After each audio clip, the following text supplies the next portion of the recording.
திருவாக்கும் செய்கருமம் கைகொட்டும் செஞ்சொல் பெருவாக்கும் பீடும் பெருக்கும் உருவாக்கும் ஆதலால் வானோரும் ஆணை முகத்தானை காதலால் குப்போர்த்தம் கை.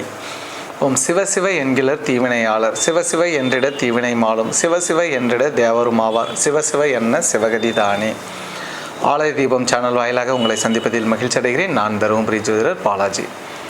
நம்ம ஆலய தீபம் சேனலில் பார்த்திங்கன்னா நிறைய விஷயங்கள் பேசிகிட்டு இருக்கோம். நம்ம ஒரு குழந்தைங்களுக்கு படிப்பு எப்படி சூஸ் பண்ணணும், குழந்தைங்களுக்கு முதல்ல பேர் வைக்கிறது எந்த மாதிரியான லைனில் பேர் வைக்கணும், எந்த மாதிரியான தொழில்களை செய்யும்போது எந்த மாதிரியான விஷயங்கள் அவர்களுக்கு நடக்குது, இந்த மாதிரி நிறைய விஷயங்களை நம்ம பார்த்துட்ருக்கோம்.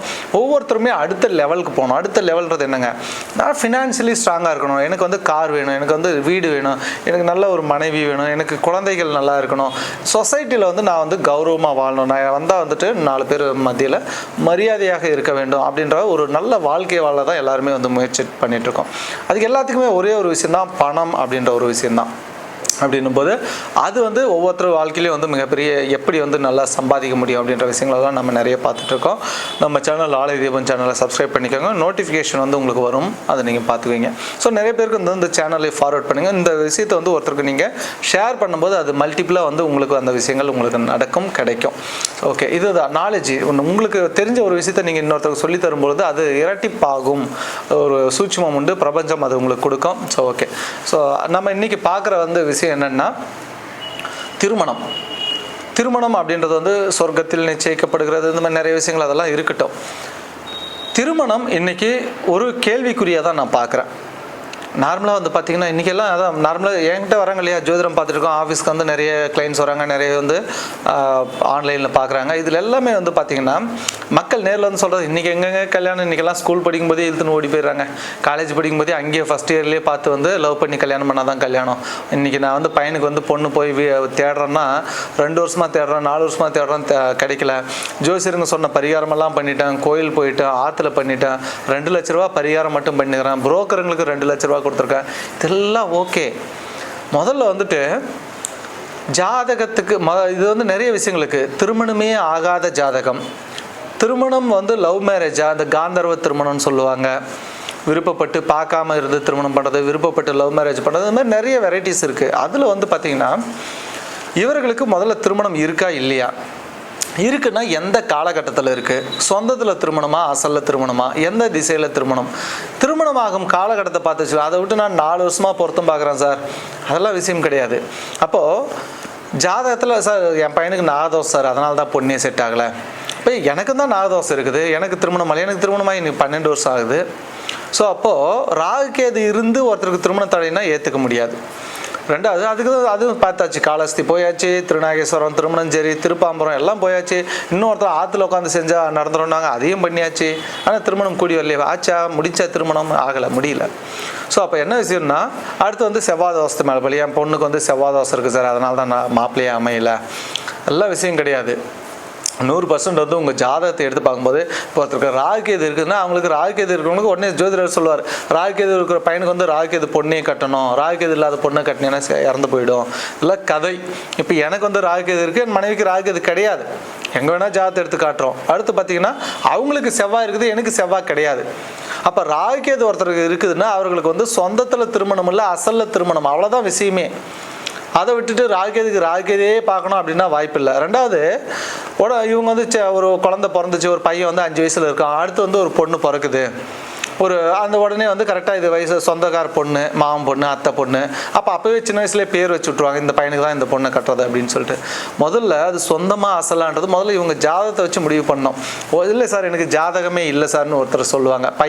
பையனுக்கு 30 வயசு ஆயிடுச்சு சார், நாங்கள் ஜாதகம் எழுதி வைக்கல சார், அந்த காலத்தில் எங்கள் சார் எழுதி வச்சோம். இல்லை ஒரு சிலர் சொல்லுவாங்க, கதை சொல்லுவாங்க, ஜாதகம் எழுதுனேன் சார், அது மலையில் நனைஞ்சு போச்சு சார், ஜாதகம் எழுதுனா வீடு எரிஞ்சு போச்சு, அதில் போயிடுச்சு. இன்னொருத்தர் ஒரு பையன் ஒரு கதை சொன்னாப்புல, பிறந்தது 92 வயசு, அதாவது வருஷம் 92, 90 வந்த புயலில் ஜாதகம் போயிடுச்சு. இவர் பிறந்தது 92, ஆனால் 90 வந்த புயலில் ஜாதகம் போயிடுச்சு அப்படின்னும் போது, ஸோ இதெல்லாம் கதை, கட்டுக்கதை, இந்த மாதிரி நிறைய விஷயங்கள் இருக்குது. அப்படி பார்க்கும்போது ஜாதகத்தை நம்ம தெளிவாக பார்க்கும்போது அவர்களுக்கு சொந்தமாக அசலாக சொந்தத்திலே கட்டிக்கலான்னு இருந்தோம் சார், அந்த கடைசியில் இப்போ அந்த பொண்ணு கட்டி சின்ன வயசுலேருந்தே பேர் வச்சு விட்டுருந்தோம், இப்போ அந்த பொண்ணு கட்டிக்கிறது இல்லைன்னு சொல்லிடுச்சு.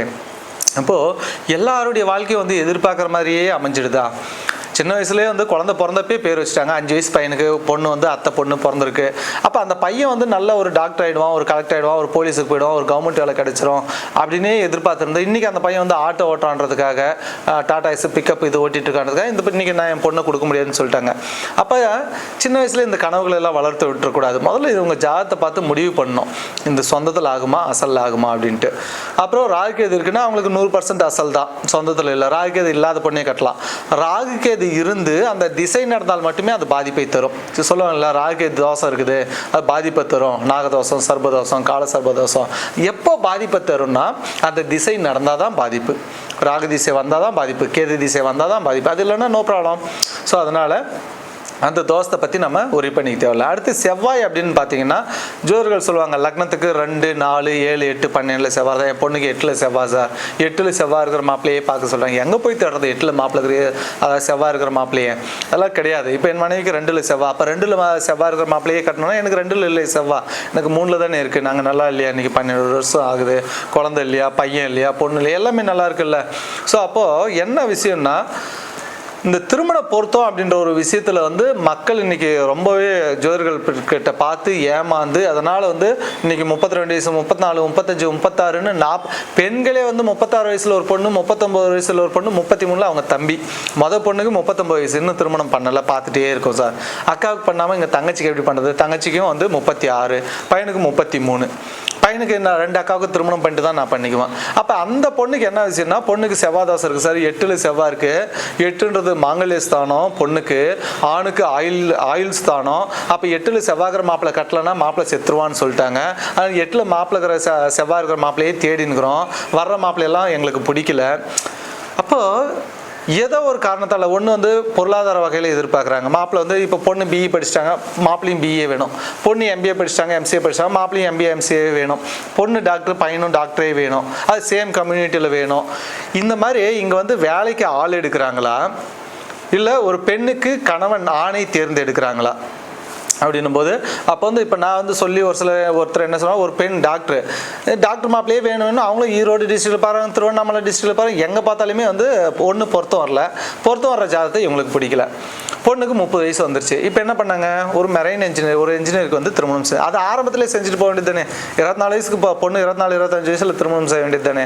ஸோ அப்படின்னும் போது என்ன விஷயம்னா, இங்கே வேலைக்கு வந்து ஆள் எடுக்கிறாங்களா, அதே போல் அதாவது திருமணத்துக்கு வந்து ஒரு வரன் பார்க்குறாங்களா அப்படின்ற விஷயங்கள் சந்தேகமாக தான் இருக்குது. அப்போ ஜாதக பொருத்தத்தில் இங்கே 8 பொருத்தமா, 9 பொருத்தமா, 10 பொருத்தமெல்லாம் முக்கியமே கிடையாது. 3 பொருத்தம் தான் நான் சொல்லுவேன். ஒன்று ராசி பொருத்தம், யோனி பொருத்தம், ரஜ்ஜி பொருத்தம். இந்த 3 பொருத்தம் வந்தால் போதும்.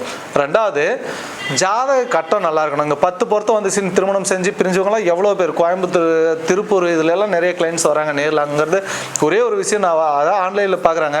ஒரே ஒரு விஷயம் பார்த்ததுமே சொல்கிறேன், இது பொருத்தம் இல்லைங்க அப்படின்ட்டேன். இல்லை சார், இங்கே வந்து திருப்பூர் மாப்பிள்ளை விட்டார் வந்து திருப்பூர், பொண்ணு விட்டார் வந்து கோயம்புத்தூர். அவங்க வந்து எல்லாமே அந்த 500 கோடி 400 கோடி அவங்களுக்கெல்லாம் சொத்து அங்கே வந்து மில்லுங்க வச்சு நடத்திட்டு இருக்காங்க. அங்கே ஒரு திருமண பொருத்தத்துக்கு 5000 ரூபாய் கொடுத்து பார்த்தோம் சார். ஜாதகம் பார்த்துக்கு 5000 விஷயத்தை விட திருமண பொருத்தத்துக்கு வந்து 5000 ரூபாய் கொடுத்து பார்த்தோம். நாங்கள் வந்து இங்கே மிகப்பெரிய ஜோசியர்கிட்ட பார்த்தோம், அவங்க கோயம்புத்தூர்ல அவங்களும் மிகப்பெரிய ஜோசியர்கிட்ட பார்த்தோம். நீங்கள் என்ன பட்டுன்னு ஒரே வாரத்தில் சொல்லிட்டீங்க இது பொருத்தம் இல்லைன்னு சொல்லிட்டு அப்படின்னு சொல்லிட்டு நேரில் வந்துட்டு நான் வந்து இந்த 100% வந்து நிறைய ஒரு 4-5 ஜாதகமெல்லாம் எடுத்து காட்டுறேன். இதெல்லாம் பாருங்கள், இதெல்லாம் இணைச்சி இந்த மாதிரி எல்லாம் பிரச்சனை வந்து இங்கே நின்றுக்கிறாங்க, எங்கேயோ பார்த்தது அப்படின்னு சொல்லி எடுத்து காட்டுறேன். அப்புறம் அவங்க சொல்கிறாங்க, சார் திருமணம் பண்ணிட்டோம் சார், பண்ணி 23 நாள் கூட இல்லை, அந்த பொண்ணு விட்டுட்டு போயிடுச்சு. அப்போ இது 2 தான் ஃபஸ்ட்டு வந்ததுமே நான் சொல்லிட்டேன், அந்த பையனுக்கு வந்து இந்த நட்சத்திரம் ஆகாதுன்னு எழுதி கொடுத்தேன். அதில் ஃபஸ்ட்டு நட்சத்திரத்தை ஒன்று எழுதி கொடுத்தேன், அதை தான் இணைச்சிருக்காங்க. ஏன் சார் இது அவங்க சொல்லலை கேட்டால் அதுக்கு மேலே என்ன சொல்லுவாங்க ஜோசியர், கர்மா கண்ணை மறைச்சிருச்சு, விதி கண்ணை மறைச்சிருச்சுன்னு சொல்லிட்டு அது முடிஞ்சு போச்சு. இப்போ இன்றைக்கி ஒரு பையன் பொண்ணுடைய வாழ்க்கையே முடிஞ்சு போச்சு, திருமண வாழ்க்கை. இப்போ 2ஆம் தரமாக பார்க்கணும் அப்படிங்கும்போது எவ்வளோ ஒரு கஷ்டம், சங்கடம். அப்படின்னும் போது திருமண பொருத்தம் மட்டும் 100% ஒருத்தருக்கு வந்து வேலை கிடைக்குதுன்னு சொல்கிறோம் சார், உங்களுக்கு அரசு வேலை உண்டுன்னு சொல்கிறேன். இந்த வருஷம் இல்லைன்னா அடுத்த வருஷம் கிடச்சிட்டு போகுது, சரிங்களா. வீடு கட்டுவீங்கன்னு சொல்கிறான், இந்த மாதம் இல்லைன்னா அடுத்த மாதம் அங்கே ஆரம்பிச்சுட்டு போகிறாங்க. ஆனால் திருமணம் என்ன வருஷமாக செய்ய முடியும் இன்றைக்கி. அதாவது மேட்ரிமோனியில் ஒவ்வொன்றும் போட்டு தான், வெள்ளாளர் மேட்ரிமோனி, வன்னியர் மேட்ரிமோனி, இந்த மாதிரி ஒவ்வொரு மேட்ரிமோனி, செட்டியார் மேட்ரிமோனி நிறைய இருக்குது. அதில் இருக்கிற ப்ரொஃபைலோட இன்றைக்கி வந்து டிவோர்ஸி மேட்ரிமோனியில் இருக்கிற ப்ரொஃபைல் அளவுக்கு ப்ரொஃபைல் எந்த ஒரு மேட்ரிமோனிலையும் கிடையாது. அவ்வளோ ப்ரொஃபைல். ஸோ அடிபட்டு வராங்க, இன்றைக்கி எல்லாமே அடிபட்டு வராங்க. அப்போ இந்த திருமண பொருத்தம் மட்டும் ரொம்ப ரொம்ப ரொம்ப ரொம்ப கேர்ஃபுல்லாக பார்க்கணும். இதில் கோட்டை விட்டாங்க போச்சு, லைஃபே போச்சு. ஸோ அதனால் திருமண பொருத்தம் வந்து இந்த 7 பொருத்தம் 8 பொருத்தன்றதெல்லாம் கிடையவே கிடையாது. 10 பொருத்தம் வந்தாலும் நான் வந்துட்டு ஜாதக கட்ட அமைப்பு சரியில்லைன்னா வேண்டான்னு சொல்லிவிடுவோம். அதனால் ஜாதக பொருத்தம் திருமண பொருத்தம் வந்து ரொம்ப ரொம்ப கேர்ஃபுல்லாக பார்த்து இணைங்க. அதில் 3 பொருத்தம் வந்தால் போதும். யோனி பொருத்தம், ராசி பொருத்தம், ரஜ்ஜு பொருத்தம். ஆண் ஜாதத்தில் சுக்கிரனும் 7ஆம் அதிபதியும் பாதிப்படையக்கூடாது. பெண் ஜாதத்தில் செவ்வாயும் 7ஆம் அதிபதியும் பாதிப்படையாமல் இருந்தால் போதும். திசா சந்திப்பு பார்க்கணும். ஒரு சிலர் திசா சந்திப்பை பார்க்காம ஒரே மாதத்தில் பிரிஞ்சு போன ஜாதகம் இருக்குது. ராகதிசையும் இணைச்சி வச்சாங்க, ஒரே மாதத்தில் பிரிஞ்சு வாழ்கிறாங்க. ஸோ அதனால் திருமண பொருத்தம் மட்டும் ரொம்ப ரொம்ப கேர்ஃபுல்லாக பார்க்கணும் அப்படின்றத நான் இங்கே வந்து வலியுறுத்தி சொல்லிக்கிறேன். திருமண வாழ்க்கை வந்து அவர்களுக்கு அடுத்தடுத்து வர்ற 15 வருஷத்துக்கு வந்து திசா சந்திப்பு இல்லாமல் பார்த்து இணைக்கும் போது அவர்களுடைய வாழ்க்கை நல்லாயிருக்கும். இன்றைக்கி அதுக்கு எல்லாத்துக்குமே நான் வந்து ப்ரூஃப் வேணும்னா நானே ப்ரூஃப். நான் வந்து இன்றைக்கி 12 வருஷம் ஆகுது. திருமண வாழ்க்கையில் எந்த ஒரு ப்ராப்ளமும் இல்லாமல் நல்ல சிறும் சிறப்பமாக குழந்தைங்களோட ஆண் வாரிசு, பெண் குழந்தை எல்லாமே வந்து நல்ல ஒரு காரு, வீடு. ஒரு பெண் வர்ற நேரம் வந்து வளர்ச்சி இருக்குமா கேட்பாங்க சார். இந்த பொண்ணு வர நேரம் எங்களுக்கு வளர்ச்சி இருக்குமா பார்த்து இணைக்கணும் சார். சரிங்களா? லக்னத்தை சஷ்டாஷ்டமாக இணைக்கிறது, ராசியை சஷ்டாஷ்டமாக இணைக்கிறது, வீட்டில் வந்து அம்மா வீட்டில் பெண் உட்காந்துருக்கு, இதெல்லாம் வந்து மிகப்பெரிய வந்து சாபக்கேடு. அந்த ஜோதிடர்களுடைய வம்சம் வந்து 100% பாதிக்கப்படும். நான் சொல்கிறேன், ஜோதிடம் பார்ப்பதே கர்மான்னு தான் நான் சொல்கிறேன். என்னுடைய குழந்தைங்களை பாதிக்கும். எப்படின்னும் போது நான் வந்து ஒரு தவறான ஜாதக அமைப்பை இணைச்சி அவங்க 2 பேரும் வாழ்க்கையில் துன்புறுத்து அவங்க வந்து டிவோர்ஸில் வந்து நின்று எவன் பார்த்தானோ அந்த பொருத்தம் அப்படின்னு சொன்னாலும் 100% என் குழந்தைங்களோட வாழ்க்கை பாதிக்கப்படும். அதனால் திருமண பொருத்தம் வந்து கேர்ஃபுல்லாக பாருங்கள். திருமண வாழ்க்கைன்றது வந்து ஒருத்தருடைய வாழ்க்கையை வந்து நிர்ணயிக்கிற ஒரு விஷயம். அதுதான் அவர்களுடைய அடுத்தது. அது கார் வாங்குறது, வீடு கட்டுறதெல்லாம் அது அப்புறம் பார்த்துக்கலாம். இவங்க சந்தோஷமாக ஒரு பெண் வந்து வீட்டில் வந்து சந்தோஷமாக இருக்கும்போது, அந்த பெண் அழாமல் இருக்கும்போது, ஒரு பெண் வீட்டில் வருத்தப்படாமல் இருக்கும்போது அந்த இடத்துல மகாலட்சுமி வாசம் செய்வார். அப்போ எல்லாமே உங்களுக்கு கிடைச்சிரும். இது அமைஞ்சால் எல்லாமே கிடைச்சிரும். இது போச்சுன்னா எல்லாமே போச்சு. ஸோ இது மட்டும் கேர்ஃபுல்லாக பாருங்கள். திருமண பொருத்தத்தை சீரும் சிறப்புமாக அனைவரும் வாழ வாழ்த்துக்கள். நன்றி. வாழ்க வளமுடன்.